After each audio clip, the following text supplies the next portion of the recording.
I'd like to say a few words about rich people, because as far as humans are concerned, there are mainly three types of people. People that are greedy, they want to possess many goods and to be rich. There are people who are vain, and I think I could be among them. I could be judged as one of them because. Well, I'm making this video clip, so maybe I'm vain. And the people who are not driven by any greed or vanity, so they are pretty inactive in social life. So three types of people. Rich people, there are several myths about rich people. The free market conservatives usually think that those rich people are so much superior to the average person because they were able to accumulate so many goods, and that's why they should be treated, they should be privileged in a society. They should pay relatively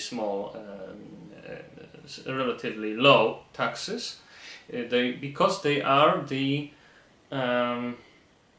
active and precious part of society, and they are, for instance, the Republican Party lately made this term job creators. That they are not rich. They are not rich for themselves only. They are not accumulating goods for themselves only and their own pleasure, but they are also job creators. So they help the economy to make more jobs and to make the whole population more prosperous.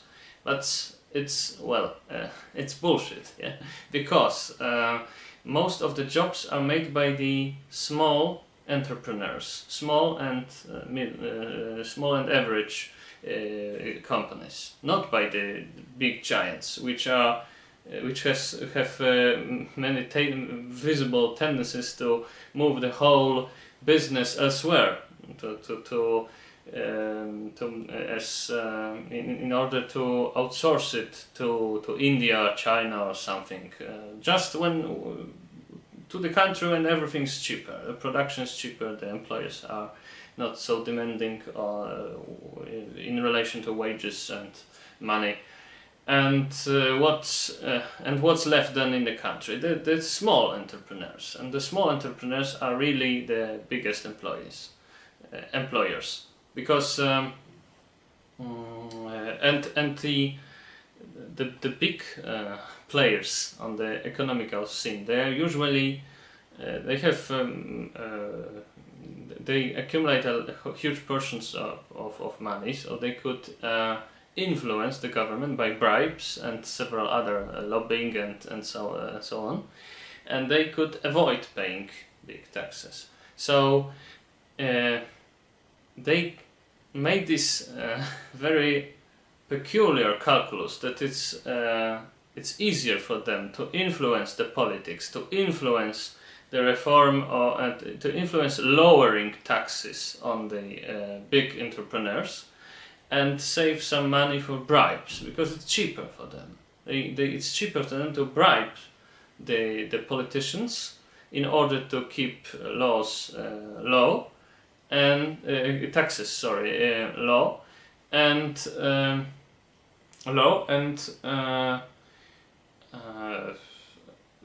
they are virtually no friends of the average person whatsoever. So all these libertarians and new liberals, which are in fact the libertarians are in fact the anarchists, the capitalistic anarchists. They are not liberals because they are for the minimum state, so they are anarchists. And those neoliberals are in fact neoconservatives, and they are promoting conservatives in any area but economy. In economy they are usually free market oriented.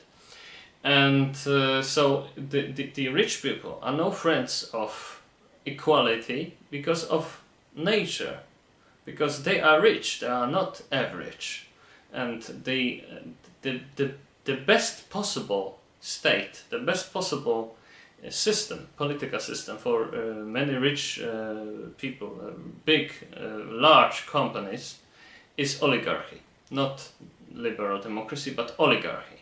When the law is weak and the apparatus of the state is weak, and they could virtually control and they could mix in politics, they could give cards in politics. So,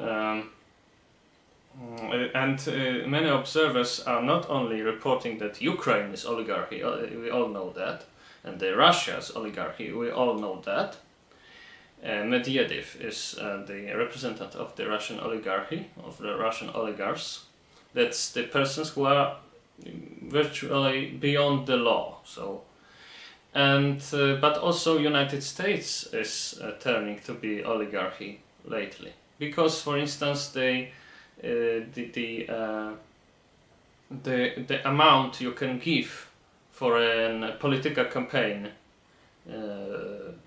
by the presidents from North Carolina, if I'm not mistaken, this amount is not anymore limited. So they can give millions and billions for some law to be passed, for some person to be elected. So we don't have now we don't see here a liberal democracy when every almost every ambitious person could be a politician, could be a man of state.